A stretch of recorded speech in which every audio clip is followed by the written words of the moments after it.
Hello guys, welcome back to my channel. So today we will learn corresponding angles axiom. If a transversal cuts two parallel lines, then each pair of corresponding angles are equal. अगर दो parallel line को एक transversal line cut करेगी तो उनके जो corresponding angles हैं वो इक्वल्स हो जाएंगे. So first of all, let's name the angles so that we can identify 4, 5, 6, 7, 8 and X, Y, P, Q and N. Okay. So we have two parallel lines PQ and XY and a transversal line M which cuts two parallel lines and their pair of corresponding angles are equal. So let's see how. What are the not condition? What are the reasons? क्यों बन रहे हैं ये?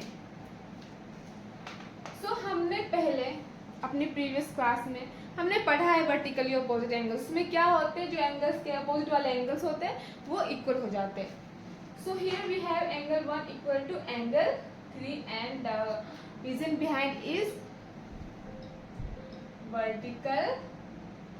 vertically opposite angles. Yes. तो हमने देखा कि ये दोनों ठीक है, इक्वल हो गए. तो अब एंगल 2 भी तो है, एंगल 4 भी है, ये दोनों भी तो एक दूसरे के अपोजिट हो रहे हैं. So angle 2 is equal to angle 4 और reason is vertical opposite angles. अब हमारे यहाँ के चारों एंगल्स हो गए. अब हम देखेंगे कि एंगल्स 1 भी तो एंगल्स 5 के अपोजिट इक्वल हो रहा है. और क्यों हो रहा है? Because of corresponding angles. Yes. अब आप लोग मुझे बताएंगे कि what is corresponding angles in the comment box. Okay. So ये दोनों इक्वल हो गया. अब ये दोनों इक्वल हो गए तो 4 भी तो इक्वल होगा ना 8 से. वो क्यों पीछे रहे? So yes, angle 4 is equal to angle 8 और रीजन वही है corresponding angle CA. Okay. अब यहाँ का सारा हो गया. ओके. नो. अब हमारे पास 4 है और एंगल 6 है. अब 5 6 बोला तो इतने दूर चले गए 5 के पास 8 के पास. तो मेरे पास क्यों नहीं आ रहा 6? मेरे पास क्यों नहीं? तुम्हारे सामने पड़ोसी हूँ.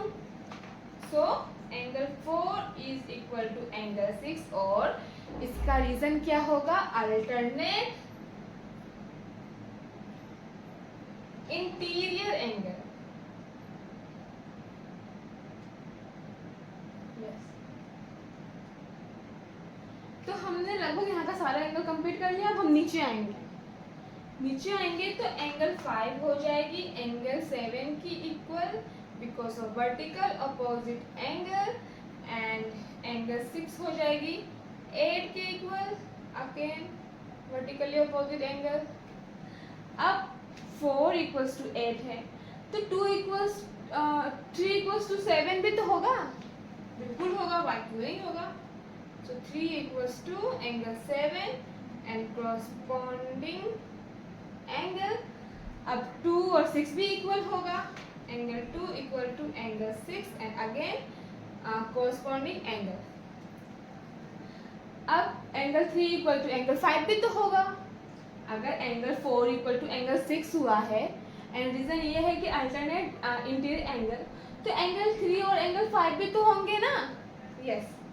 So angle 3 equals to angle 5 और इसका रीजन क्या है?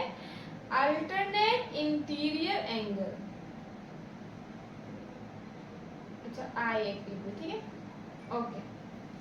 सो हमने सारे एंगल्स कवर कर लिए. अब हमने सारा ऊपर नीचे सब जगह कर लिया. तो फिर बीच वाला क्यों बचे? उनकी क्या गलती है? तो इधर हम एक बॉक्स बनाएंगे रेड पेन से क्योंकि स्पेशल है ना. That's why. यस. अब एंगल 4 हो, sum of angle 4 and 5 is equal to, straight line है, दो एंगल्स है, तो यस इट विल बिकम 80 और रीजन क्या होगा, सम of consecutive angles.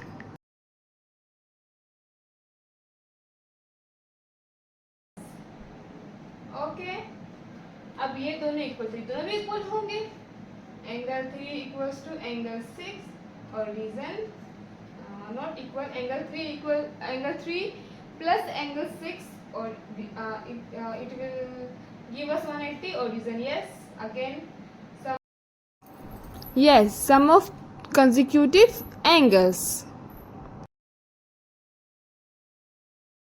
So yes, अगर आपको मुझसे कुछ और पढ़ना है, कुछ और कंसेप्ट क्लियर करवाना है, कुछ और क्वेश्चंस करने हैं साइंस में, मैथ्स में, so please let me know in the comment box. So thank you for watching.